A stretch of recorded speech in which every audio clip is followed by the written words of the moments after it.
guys, today I'm here to do a book review, and that is for The Cruel Prince by Abbeyleec, and I did say this was coming, so now I'm finally filming it. I'm ready to get into the mind frame to talk about this book because so many people have been hyping this book up, so many people have been like, it's the best thing ever and it's such a great Faye story, and I don't understand it.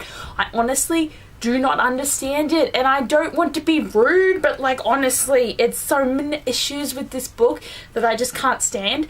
And overall, I'm going to say that I gave this book a 3 because it was an okay reading experience. Like, I have so many issues that I don't know how people are like enjoying in a sense. So let's get into the review because it is one of my anticipated reads, so I always review them because it's the best way to really see my feelings about books that I was really excited for. So again, I'll be making a review, and also there are going to be spoilers in this video. So do not watch this if you haven't read the book. You will get spoiled by my ranting this, so do not watch it if you haven't read it. But if you have read this book, let's do it. Let's get into it. As I said before, I really did want to enjoy this book as much as everyone else seems to, but I just couldn't. It was too overhyped.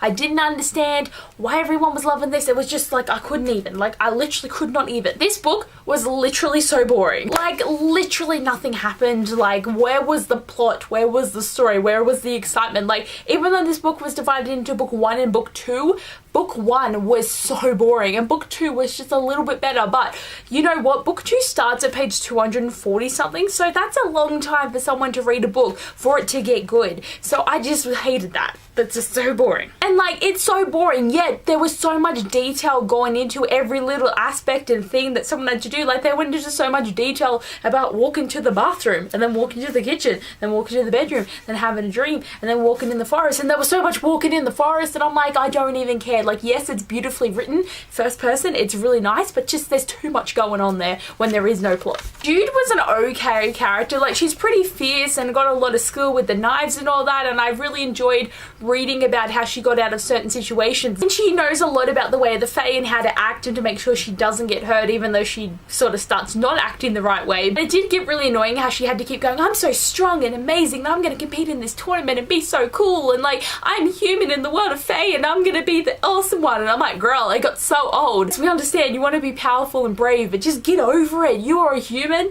you're immortal, you are like a speck of dust to them. You are never going to be seen as a great thing in their eyes, so just get over it. And like, the craziest scene for me is when she snuck into Balkan's, if you say that name, Balkan's house, and literally no one saw her. Like, yeah, she's meant to be human and people don't look at humans, but seriously, no one thought it was shady that she was going up into his office and doing all this stuff, and Balkan's meant to be the most powerful person in the whole Feylands, and she just waltzes right in, steals what she needs to, and gets back out, and then goes back in again. And I'm like, what even? Like, what even? Carden annoyed me so much, like, honestly. He is the cruel prince, and he's so horrible all the time, and everyone's so scared of him, and like, it's so stereotypical of like every character who is meant to be the like the really bad guy, and then you find out he's not as bad, and it's like, oh my god, I was so shocked the whole time. And with Carden, he especially hates Jude for some reason that we don't know until the end, which is very predictable. And like, with his group of goons, they constantly harass her, and I was actually disgusted reading all the bullying. It's like, it's so wrong.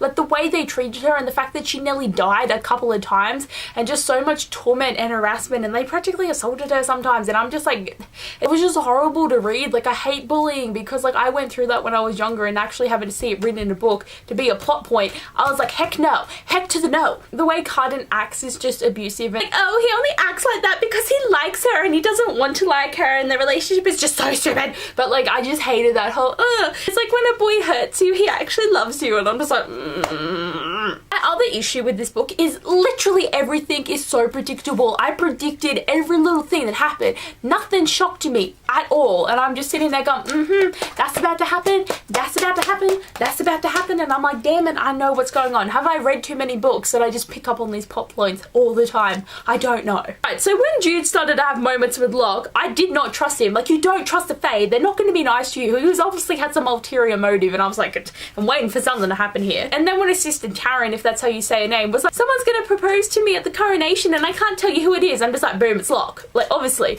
he's obviously just trying to put a rift between them or something, or mess some shit up, and that's what happened. Like, Fae play games and like to rule in relationships between people, and he doesn't want Taryn connected to anything from her prior life, so he's just like, I'll just stuff this shit up, and I'm like, that's what just happened. And like, it seemed like some of the bullying was actually taken out on the wrong twin. Like, Taryn wanted them to hurt Jude instead of her for some reason, and Kate is all like, oh, but did you see that I never wanted to hurt you because I'm like not a killer? And I'm like, okay. And like, how easy was it for Taryn to throw Jude under the bus when she's like, bitch, yep, I won't help you no more. I'll make a deal. No one gonna do anything for you. And you know what? I've literally written here, Taryn and Locke are perfect for each other because they are both shit people.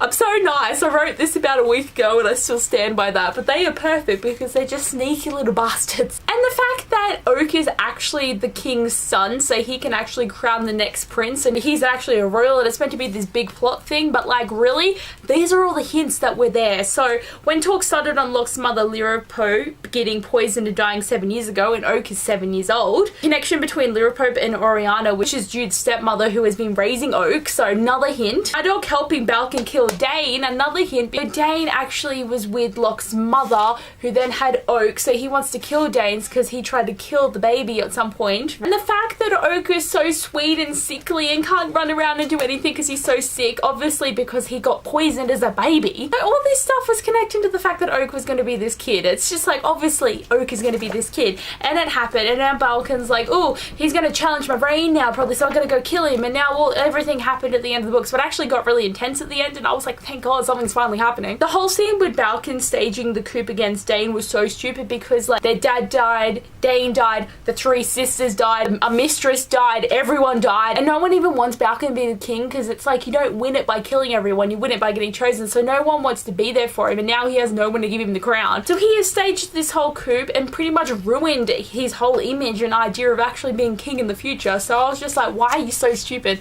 to realize that this was just crap? And then Maddox helped, and then Jude like nearly killed him, and it's just like, okay, everything's going on. I was just rolling my eyes through that whole scene. The end of the book was built up to be so shocking, and it fell flat for me because of course Caden was going to be the new king. Oak can't be the king if he's only 7 and sick, and I was just like, okay, they're going to take Oak away, that's so fine, and then Caden's going to be in charge, and then he's not going to want to give the crown up even though he never wanted to be king.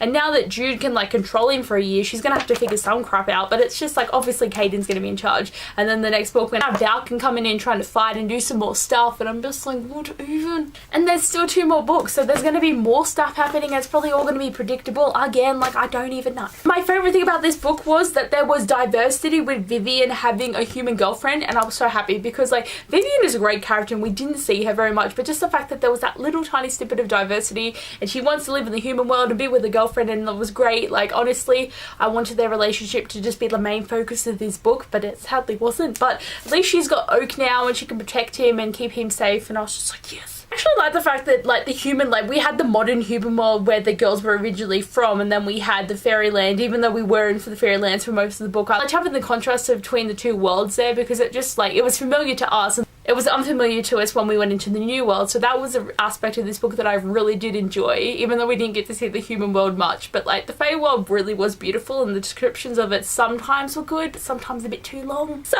that is my review for this book. I wrote notes and then I realized I didn't actually write that many because I just wrote down the things that I hated and nothing else. I don't even know. I think I was just in a really weird mind frame when reading this and writing my review. But anyway guys, hope you enjoyed this review of me ranting a lot about this book. But if you didn't, thanks for watching anyway. I guess I'll say bye and see you guys later.